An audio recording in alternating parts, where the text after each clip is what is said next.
Bonsoir, vous allez bien? Ça, toujours. Enfin, c'est On est parfait. le même jour. Alors, après le retour sur le film, après, Le coup de projecteur sur Todd voilà, Robinson. nous avons, La bibliothèque parfaite. très bien.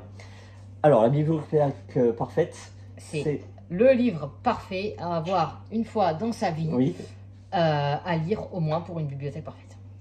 très bien, À exactement. notre façon, bien évidemment. Bon, évidemment, nous, on n'est pas là pour présenter des best-sellers. Oui, Comptez sur nous pour présenter des livres et des Inconnus. auteurs que personne ne lit. voilà. Voilà, nous, on est là pour dénicher les pépites. Donc, alors, Davis Crubb, Oui, donc Davis Crubb, La Mhm. Nuit du Chasseur, c'est son tout premier roman qui a Oui. fait carton, best-seller. chef-d'œuvre mondial. Qui est Davis?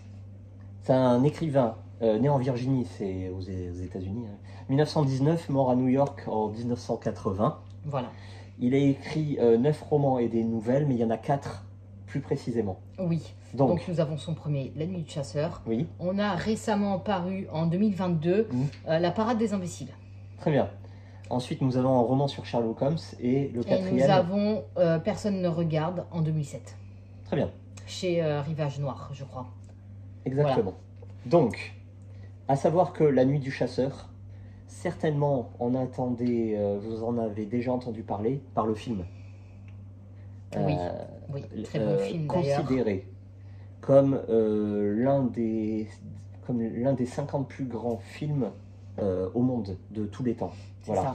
ça, Incarné par Robert Mitchum, que voici, qui est là. que voilà.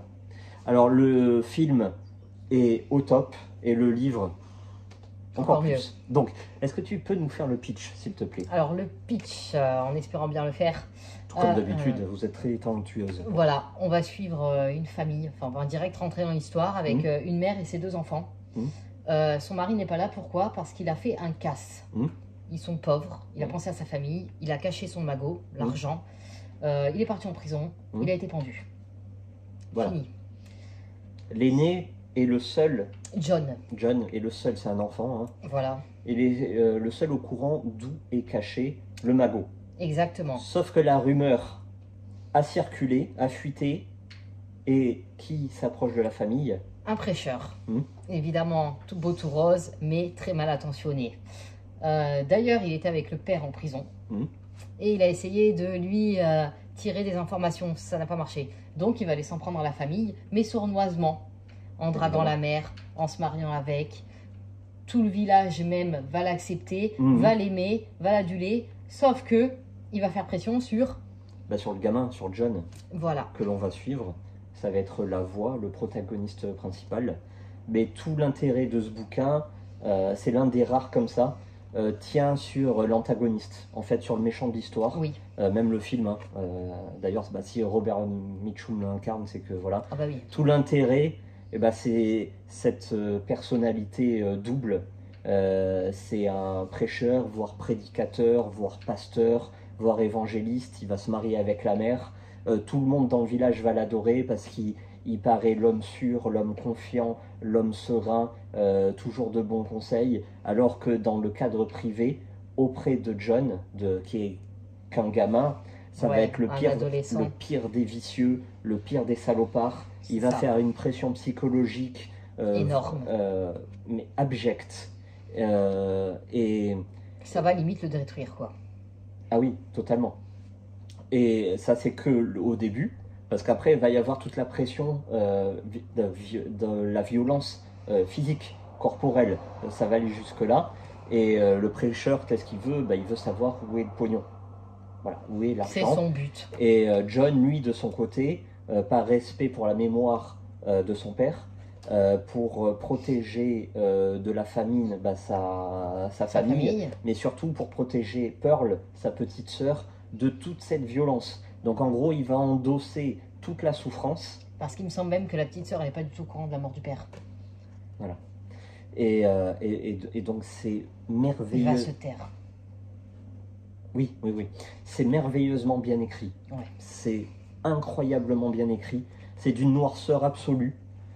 C'est tout le vice humain est là-dedans. Hein. Puis c'est vraiment cette ambivalence, quoi. Ça veut dire qu'en une seconde, le type, il apparaît comme un ange et c'est le démon incarné la seconde d'après avec ce pauvre gamin il est aux abois totalement, mais il tient, il lâchera pas.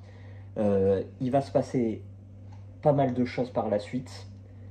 Ils vont réussir à s'échapper, à se débarrasser du prêcheur, du prédicateur, mais évidemment, vous en doutez bien, il part, mais c'est pour mieux revenir. Pour revenir en force. Et quand il revient, ah mais là, il y a tout va exploser. Tout va exploser. Bon, ben merci pour ce très beau pitch. 350 pages. C'est ça. Moi, je l'ai lu bon, il y a longtemps, hein, évidemment, qu'on l'a lu. Mais d'un seul coup. D'un seul coup.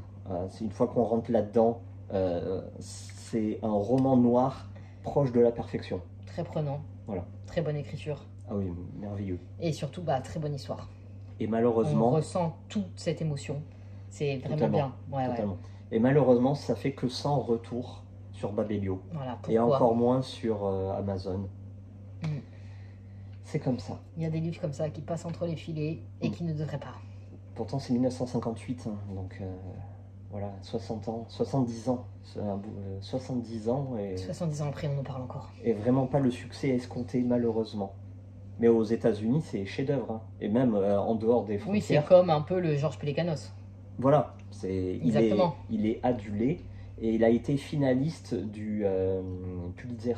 Ah oui, carrément. Ou du National Book Award. Ouais. Je crois que c'est celui-là, National Book Award. Il a été finaliste. Donc ça veut dire que c'est pas des guignols qui arrivent à ce rang-là. C'est vraiment la crème de la crème. C'est ça.